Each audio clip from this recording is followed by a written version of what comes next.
essa semente, Pai, e frutificar por Nova Contagem em todo o derredor de Nova Contagem, Pai. Assim eu te louvo e já te agradeço, Pai, que não sairemos daqui da mesma maneira que entramos. Assim eu declaro no nome de Jesus. Amém. Louve ao Senhor com as palmas. Amém.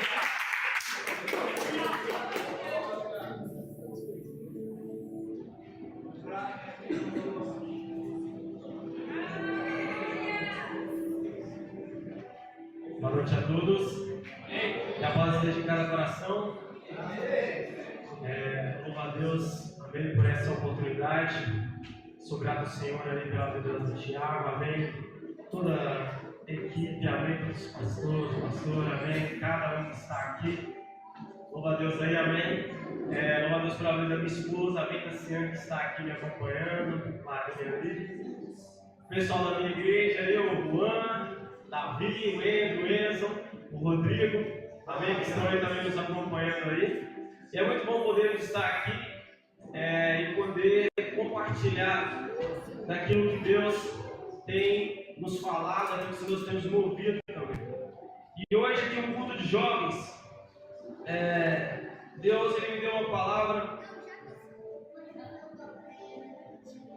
e eu quero compartilhar com você, amém? Aleluia!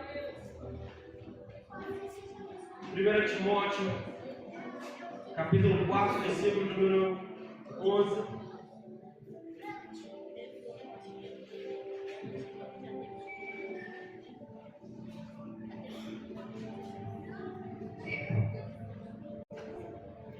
Quero dizer para os irmãos, 1 Timóteo, capítulo número 4, versículo 11. Sou o pastor Marco, amém, Marco Aurélio, da Vila Renascer. Hoje eu estou lá dando ensino, amém? A gente está dando as aulas lá na segunda-feira, de 7h30 às 8 horas a gente está com oração, e de 8 às 9h30 a gente está com estudo bíblico. E tem sido muito bom, Deus tem falado muito, amém? E quem já me viu ministrando, sabe que eu não sou muito de dar volta, não, procuro muito ser Deus, o tempo que Deus nos deu, amém? 1 Timóteo, capítulo número 4, versículo número 11.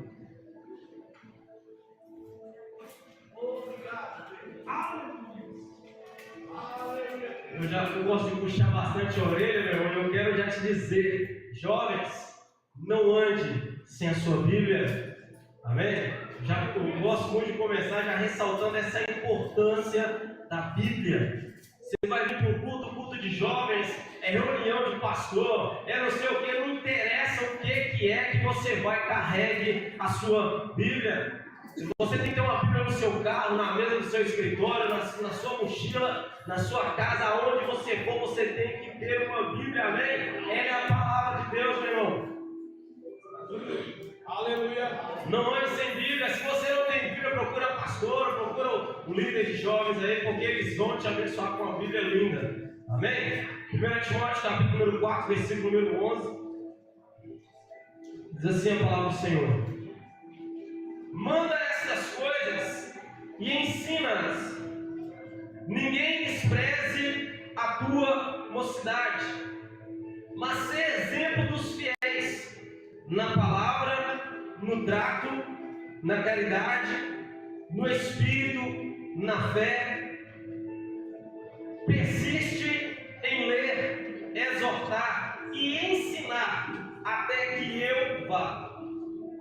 Não despreze o dom que há em ti, o qual foi dado por profecia, com a imposição das mãos do presbítero. Medita estas coisas, ocupa-te nelas, para que o teu aproveitamento seja manifesto a todos. Tem cuidado de ti mesmo e da doutrina, persevera nestas coisas, porque fazendo isto te salvarás, tanto a ti mesmo como os que te ouvem. Pode se assentar em nome de Jesus. Aleluia. Pode se assentar aí. Irmãos, o tema que Deus colocou no meu coração quando eu li essa palavra aqui, meus irmãos, é sobre não despreze aquilo que realmente importa.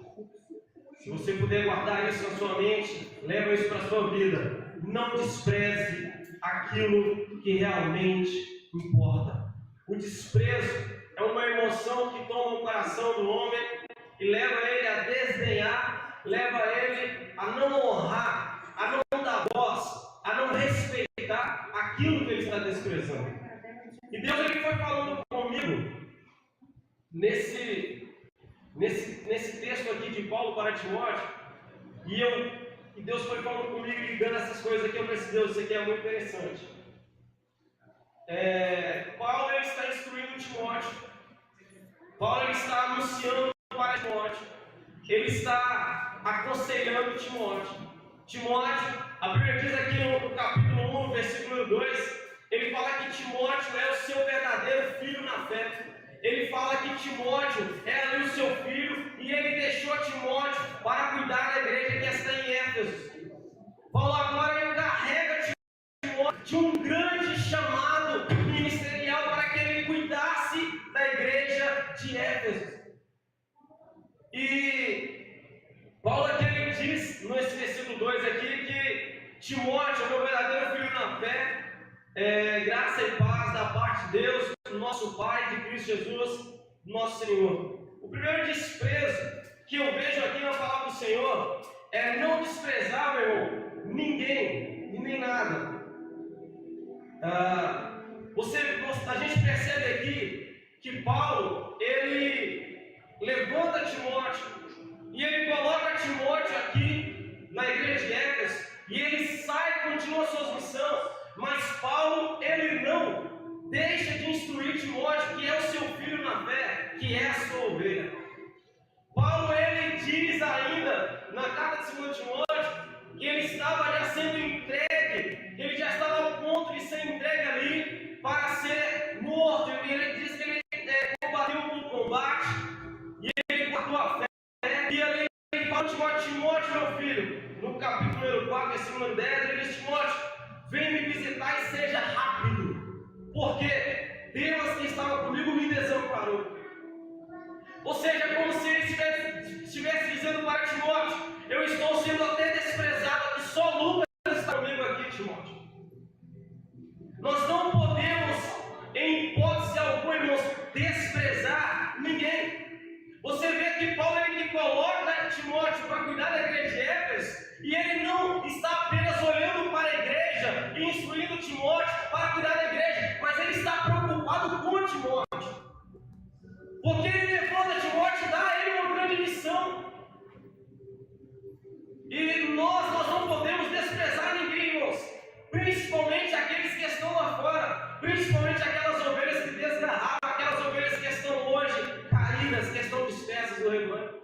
Hoje é um culto de jovem, e eu quero te convidar, você jovem, a lembrar daquele jovem, aquele amigo seu, que outra hora estava na caminhada e hoje caiu, e hoje estava fora. É uma ovelha desgarrada.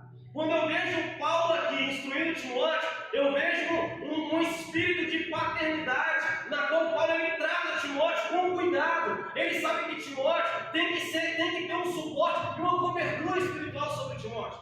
Não é apenas colocar em ponto, não, tem que ter uma cobertura espiritual. E nós somos ovelhas, nossos filhos,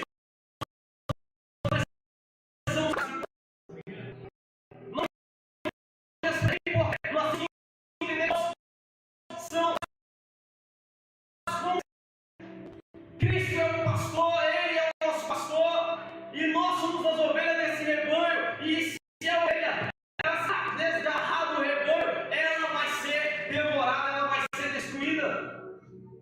Guarde isso na sua vida inteira. Eu não posso desprezar aquele que desgarrou do rebanho. Eu não posso desprezar aquele que não está conosco mais. Não é porque Paulo deixou Timóteo em Éfeso que agora Timóteo se vira, não. Ele está dando a Timóteo um suporte espiritual, uma cobertura espiritual. Não precisa estar perto para poder dar um suporte. Ele envia uma carta, ele envia uma mensagem, ele ora de longe. E quando Paulo está lá na prisão, ele está pedindo também o suporte espiritual.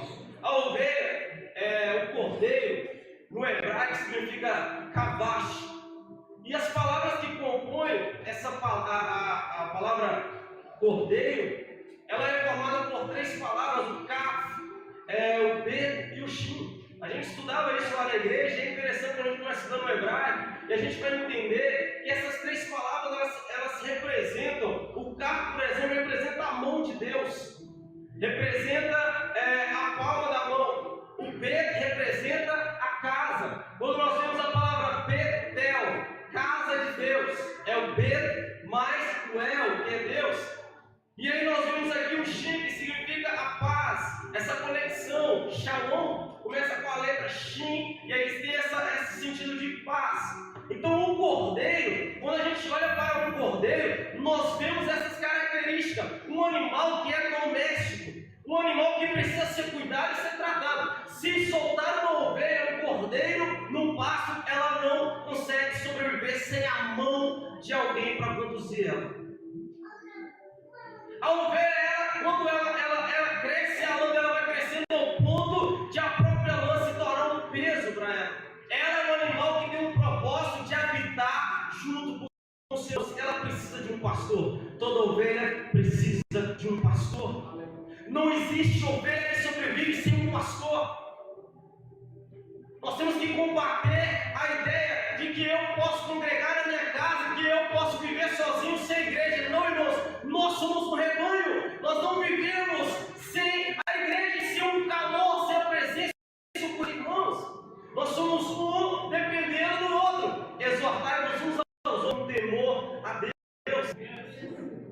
Não adianta você olhar para essa pessoa que está do seu lado e não criar com ela um elo, não. Nós somos todos ovelhas de um só rebanho, meu irmão. Nós temos que um cuidar do outro. A ovelha precisa de ser cuidada, precisa de ser tratada, ela precisa de ser protegida.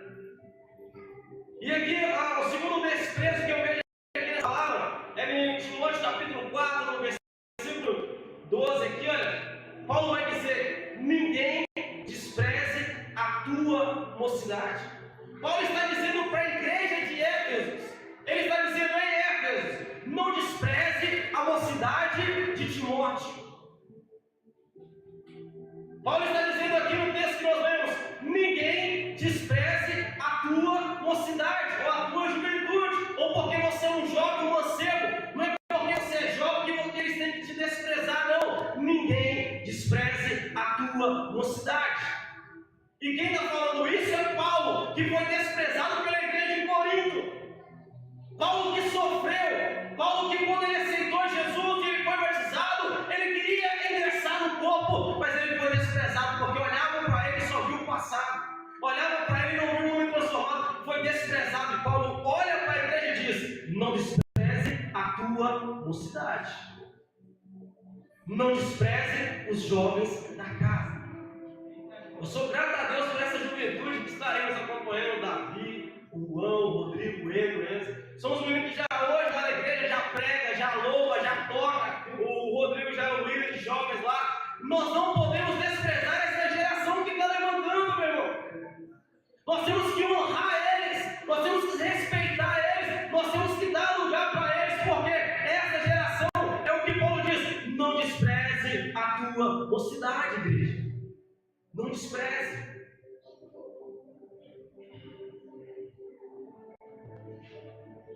Por que nós não podemos desprezar essa juventude? Jovens que começam tocando, como a gente viu hoje aqui. Por que nós não podemos desprezar? Sabe por que você não pode desprezar? Quando você vê um jovem pregando a palavra, quando você vê um jovem evangelizando, quando você vê um jovem ministrando louvor, dança, teatro, quando você vê um jovem sendo um diácono na casa do Senhor, quando você vê um jovem já falando: olha, eu quero ser o pastor. Não despreze, sabe por quê? Quem chamou foi Deus. E o chamado de Deus, Deus não erra. O chamado de Deus é inerrante. Se Deus chamou, Ele capacitou. Vejam o que Paulo está dizendo para Timóteo: você vai ensinar essa igreja. É jovem? É, mas é esse jovem que vai ensinar vocês. É jovem? É, mas é esse jovem, como Paulo diz aqui, esse jovem vai exortar, esse jovem vai pregar a palavra, esse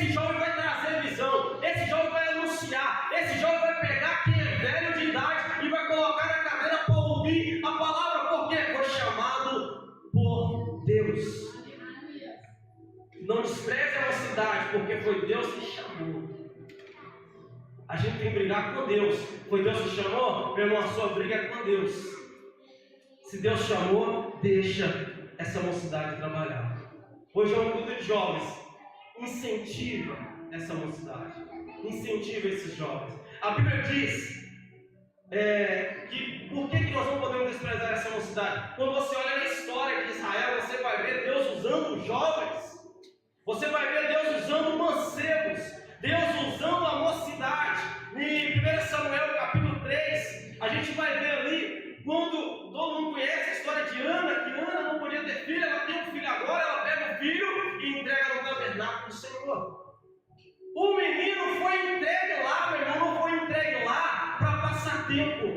Ele não foi colocado no tabernáculo para crescer e voltar para casa, não. Ele foi colocado no tabernáculo para servir ao Senhor. E o texto diz que o jovem Samuel servia ao Senhor. Quando o jovem é colocado no tabernáculo, o sacerdote ali veste ele de uma vestimenta sacerdotal, porque agora é do Senhor. Agora está debaixo de uma unção. É jovem, é moço, não tem idade, não tem tamanho, mas Deus colocou ele para servir no tabernáculo do Senhor. Não despreze essa mocidade. E o texto de 1 Samuel capítulo 3, 1 ao 4, vai dizer o seguinte, que Eli já estava velho.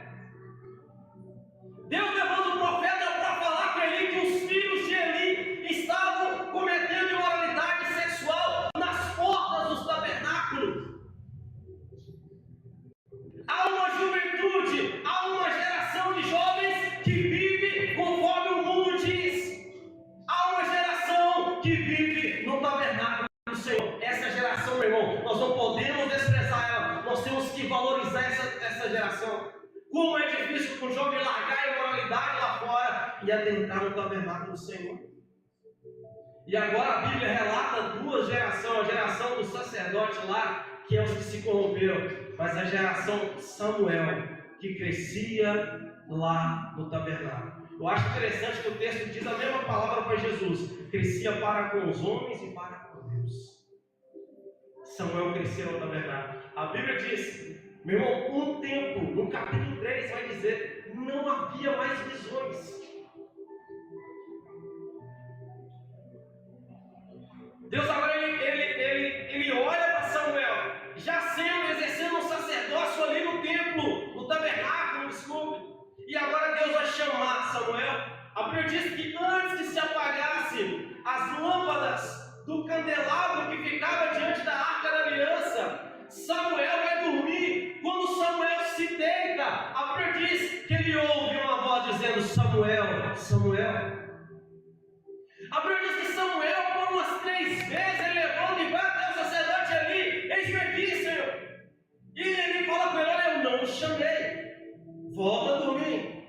Até que o sacerdote, mesmo sendo cego já, não entendendo mais, ele entende uma última coisa ali como sacerdote: que Deus estava chamando Samuel para ser profeta.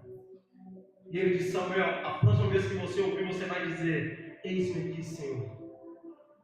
Fala que o teu servo ouve. Sabe por que nós não podemos desprezar essa mocidade, essa geração que se levanta, essa juventude que se levanta com sede, com fome? É porque quem está chamando eles é o Senhor. Deus chamou Samuel para que ele não dormisse. Há uma mensagem profética para nós. Deus está chamando essa geração para que ela não durma, para que ela não caia no sono, para que ela não vá para o mundo. Deus está querendo usar os jovens. Meu irmão, Deus poderia ter falado com o sacerdote, mas Deus falou com o jovem, com aquele que era mancebo ainda. E às vezes você está falando: Deus, eu não tenho vocação, não é para mim, eu não posso, para mim não dá, eu não conheço. Isso, meu irmão, sai dessa covardia sua. Sai desse espírito de miséria, não seja, tem autoridade e fala: Senhor, o Senhor me chamou. Não foi para ficar parado, não foi para ficar dormindo, não foi para ficar encostado. Não, o Senhor me chamou para fazer uma obra. Eis-me aqui, Senhor. Fala que o teu servo ouve. Ei, jovem, se prontifica no Evangelho, Senhor. Se prontifica na obra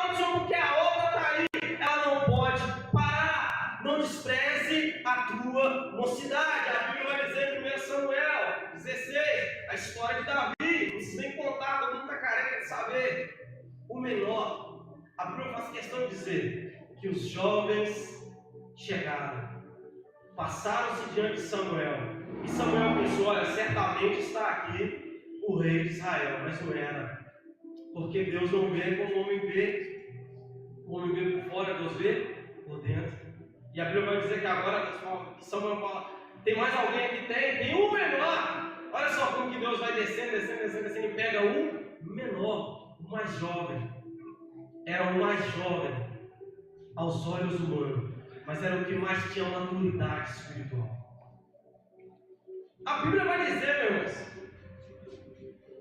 1 Timóteo 3,6. Paulo escreve Timóteo, não, os líderes da igreja não podem ser neófito. Aqui no 3,6 está perto, aqui, ó. Não neófito, aqui, olha. Está falando do diácono, o bispo, né? Não seja neófito para que não se soberba, que não caia na condenação do diabo. Ele diz: não seja neófito. A palavra neófito quer dizer novo na fé. Aí você fala: então você está entrando em contradições, pastor. Por que eu acho? Deus está falando que não pode ser neófito. Não pode ser novo na fé. Deus está falando que não pode ser novo na idade. A minha idade não representa a minha maturidade espiritual. Quer um exemplo? Tem gente que tem 30, 40 anos, mas até hoje não entendeu o chamado do Senhor para a vida dele. Mas tem gente que tem 12 anos e já assumiu a posição que o Senhor colocou ele e ela para fazer. A sua idade não é a mesma coisa que a sua maturidade espiritual. Sabe por que Deus chamou Davi e Samuel? Porque eles até não tinham idade, mas tinham maturidade espiritual, eles tinham intimidade, eles tinham relacionamento, eles tinham temor, eles tinham fé, eles sabiam quem era o Senhor. Eles falam: você não tem que ter idade, você tem que ter maturidade. Maturidade espiritual. E a Bíblia fala em Gênesis 2,7, quando Deus foi criar, Deus não criou um menino, porque Deus não trabalha com menino, Deus trabalha com homem, com varão, com varoa. Deus fez um homem no pó da terra, Deus não fez um menino no pó da terra, porque Deus quer ter pessoas para ter relacionamento. Pessoas que têm consciência, como foi mencionado aqui, o teu culto racional. Deus procura maturidade espiritual. Deus não procura idade, Deus procura maturidade, jovem. Quando eu entendi isso, eu falei assim: então para mim tem jeito, eu sou jovem, mas eu posso. Irmão, a gente, né, quando a gente começa, a gente pensa: Deus, eu vou deixar o bigode, a barba crescer, vou começar a usar umas roupas mais para não parecer que eu tenho idade. Porque o povo vê por fora, mas o povo não conhece a tua história por dentro. O povo não sabe, o mundo não sabe quando você começou lá atrás. Ninguém conhece a sua história. Eles te veem por fora, mas ninguém sabe quanto tempo que você tem de vida com Deus, de joelho no chão, de leitura bíblica, de meditação, de estudo, meu irmão. Você pode ter certeza que o mundo não te vê, mas o Senhor te vê. E na hora que Deus falar: vai lá, levanta ele, porque é ele que eu quero usar, é ele que eu estou chamando, porque não pode nem com ter idade, mas tem maturidade. Não despreze a tua mocidade do Senhor, não despreze os jovens, não despreze essa juventude. A Bíblia vai dizer, para fechar, Provérbios 14, 21, o que despreza o seu companheiro, peca. O que despreza o seu companheiro, peca. Diz a palavra do Senhor, versão João Ferreira de Almeida: se você despreza o seu companheiro, você peca. Por quê? Porque você olha de cima para baixo, você olha com soberba, você olha com orgulho, você olha com o seu coração fechado. Você acha que você é melhor que eu, você acha que você é melhor. Não despreze, meu irmão, porque você pode pecar. Amém? E Paulo vai falar com Timóteo aqui embaixo: Timóteo, ninguém te despreze, ninguém despreza a tua mocidade. E Timóteo, não despreze o dom que há em ti. Quando eu li esse texto, eu falei: Deus, que tanto desprezo é esse que eu estou falando aqui? Não despreza a mocidade, e mocidade não despreza o que Deus colocou em ti. É o que Paulo está dizendo para Timóteo: Timóteo, ninguém te despreze, e você não despreza o dom que que há em ti. O pior desprezo, meu irmão, não é aquele que vem de fora. O pior desprezo não é o mundo que não me aceita, não é os irmãos que não me aceitam, não é as pessoas. O pior desprezo é aquele que vem de dentro. É quando eu desprezo aquilo que Deus colocou sobre a minha vida. Se eu sei que eu fui chamado, eu confio, eu tenho fé naquilo que Deus me falou. Agora, se eu fui chamado, se eu fui capacitado, se Deus pagou um alto preço na minha vida e eu desprezo, meu irmão, isso é pior. Pior que o mundo te desprezar é você desprezar aquilo que Deus te deu. O pior desprezo é o que está dentro. Pessoas que você olha e falam, não, mas era para esse irmão já estar voando já. Já era para esse ser um grande homem, já era para ser uma grande mulher, já era para estar num nível espiritual absurdo. Por que não está? Porque despreza aquilo que Deus deu. Despreza o chamado.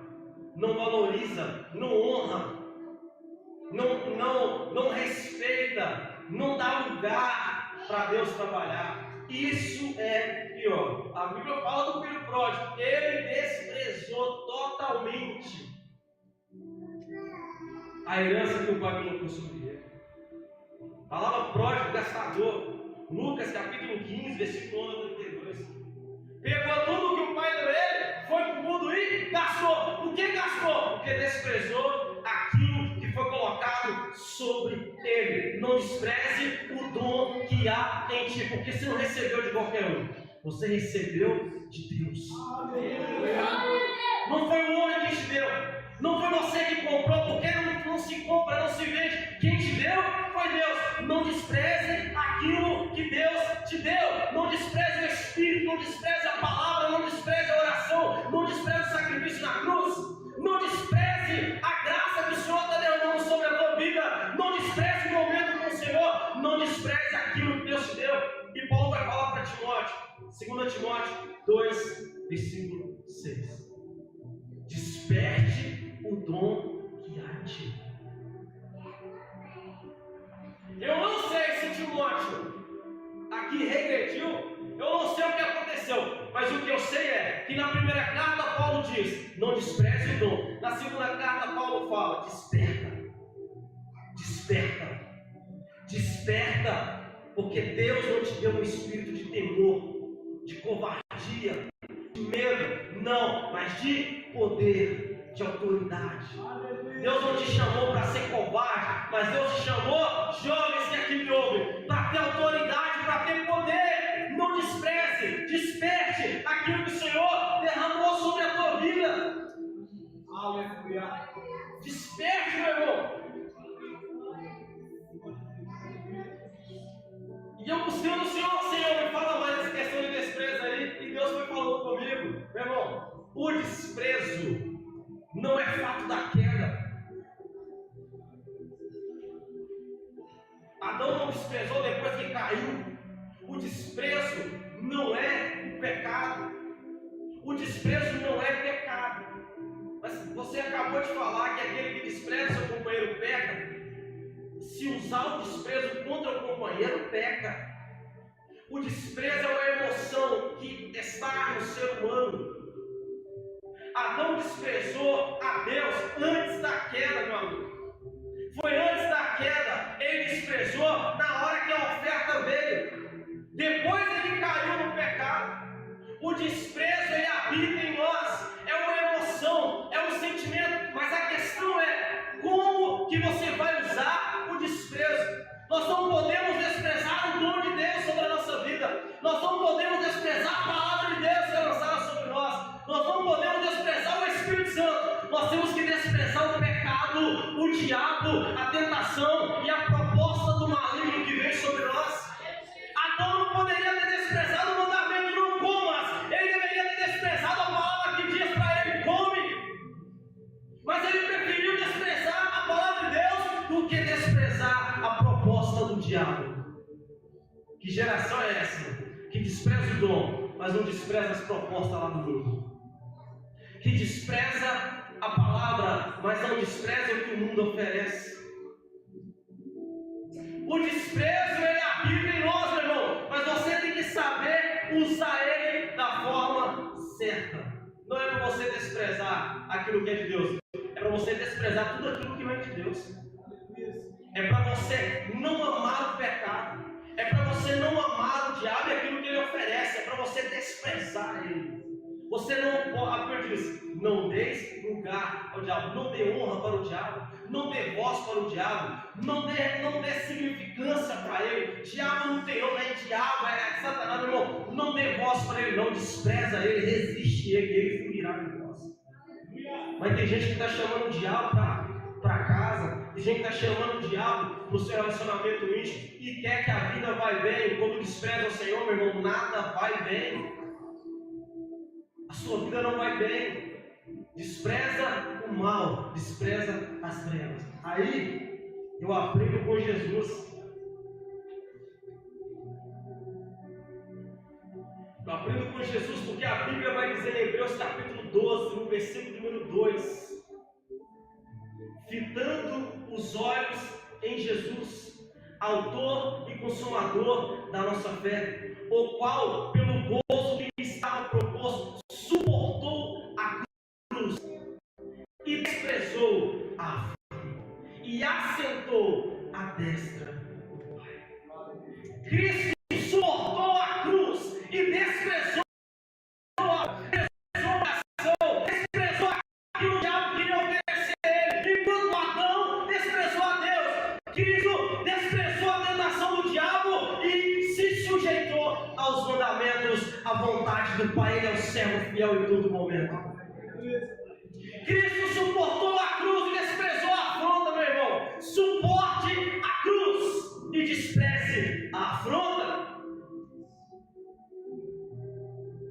A Bíblia vai dizer em 1 João 5:3: os seus mandamentos não são pesados. Suporte a cruz que está sobre você, para você carregar. Toma sua cruz. Evangelho sem cruz não é evangelho. Evangelho sem renúncia não é evangelho. Evangelho sem mudança não é evangelho. O evangelho só começa quando eu tomo minha cruz. A cada dia, a cada dia, a cada dia, eu suporto a cruz e desprezo a afronta. Eu suporto a minha cruz e desprezo a afronta. Você tem que suportar a sua cruz. Tem havido renúncia na sua vida. As pessoas olham para você e falam: ei, você mudou. Ei, você está diferente. Quando estava no mundo era assim. Quando estava no mundo era dessa forma. Mas entrou para a presença. Aí, meu irmão, é renúncia. É renúncia. E a palavra diz: com gozo, com alegria, com dedicação, com excelência, eu suporto a cruz. Ele não suportou a cruz porque ele é simplesmente obrigado. E foi com alegria, foi com gozo. Ele suportou a cruz. Hebreus 1 vai falar que ele nos purificou para ele mesmo. Suporte a sua cruz, suporte o seu chamado, suporte o evangelho, suporte o deserto, a provação, suporte os momentos de dor, o choro, a perda, suporte tudo, porque vale a pena suportar tudo pelo amor da palavra do Senhor. Se tiver que desprezar, meu irmão, despreza a afronta, a humilhação, despreza o pecado. O pecado não tem lugar. Despreza Satanás. Satanás tem voz na tua mente, não tem voz na tua mente. O Senhor, orado do Senhor. A tua vida é diferente, meu irmão. Suporta a cruz, meu irmão. Despreza a afronta. Você não pode desprezar a Deus, despreza a afronta. A Bíblia vai dizer em 1 Timóteo, 2 Timóteo 1,14: guarde o bom tesouro com a ajuda do Espírito Santo que habita em nós.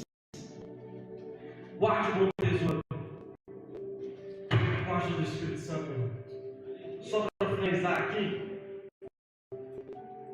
para que você possa suportar a cruz, desprezar a afronta, você precisa do auxílio, da ajuda do Espírito Santo de Deus.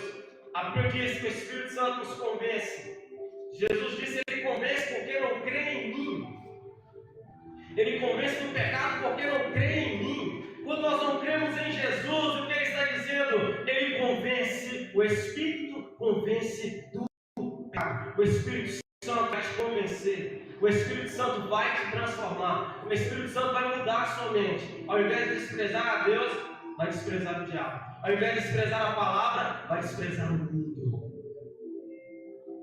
Amém? Vai desprezar o mundo. Guarda o bom tesouro. Guarda aquilo que foi colocado sobre a tua vida. Guarde aquilo que o Senhor está fazendo na tua vida. Guarde aquilo que Jesus fez com a sua vida. Valorize aquilo que o Senhor fez naquela cruz do Calvário. Não pode ser em vão aquele sangue derramado naquela cruz, meu irmão. Eu não posso acreditar que Jesus morreu naquela cruz para que eu continue a minha vida da mesma forma que eu estava lá fora. Não, eu creio que o sangue derramado no Calvário tem um grande propósito. E é por ele, meu irmão, que nós vivemos. Se ele morreu por nós agora vivemos por ele, meu irmão. Tem que ter transformação, tem que ter uma vida para ele, meu irmão. É um tempo de graça, mas uma graça que custa caro, que custa a minha vida. Uma vida retida a ele. Por que guardar o tesouro? Por que desprezar o mundo? Zacarias, capítulo 13, versículo de número 1. Naquele dia haverá uma fonte aberta para a casa de Davi e para os habitantes de Jerusalém, contra o pecado e contra a impureza. Zacarias, capítulo 13, versículo número 1. Naquele dia haverá uma fonte aberta para a casa de Davi. É uma profecia que nos remete ao Messias para o povo judeu. O Messias para o povo de Israel. É o que Moisés diz, é o que os profetas disseram, é o que a lei aponta. Há uma fonte aberta, não uma fonte fechada, não uma fonte que não tem água, não. É uma fonte aberta porque ela está jorrando constantemente contra todo o pecado, contra a impureza. Naquele dia, quando Jesus vem da Galileia, ele vem na beira do Jordão anunciando o Evangelho do Senhor, ele vem trazendo salvação, ele vem tirando aquele que estava nas trevas e colocando ele de luz. É a fonte aberta da casa de Davi, e é fonte para todos os habitantes de Jerusalém, para todos os habitantes de Jerusalém, para nós. Não é só da casa de Davi, mas é para todo aquele que habita em Jerusalém. Jerusalém, cidade de Deus. Jerusalém, a cidade escolhida. Jerusalém, o ato profético, o lugar onde Jesus colocou os pés ali e anunciou. Todo aquele que está na presença, todo aquele que está firmado em Cristo Jesus, nele tem esta fonte aberta. Ela jorra, ela transborda. Contra o quê? Contra o pecado, contra a impureza. Jesus disse: a fonte que jorra é o Espírito, a fonte que brota é o Espírito. Ele jorra contra o pecado, ele jorra contra toda a impureza, meu irmão. Guarde o bom tesouro que há em ti, pela ajuda do Espírito Santo, a fonte que jorra. Não despreze essa fonte que jorra. É o que Jesus diz: mulher, se você soubesse quem está te pedindo água, se você soubesse qual é a fonte que está no teu interior, você dava valor, você honrava essa fonte. Que essa palavra ela vem gerar no seu interior temor a Deus, que ela vem transformar a sua vida. Guarde isso, não despreze aquilo que realmente importa para nossas vidas. Exalte o Senhor com as palmas, exalte o Senhor nesse lugar.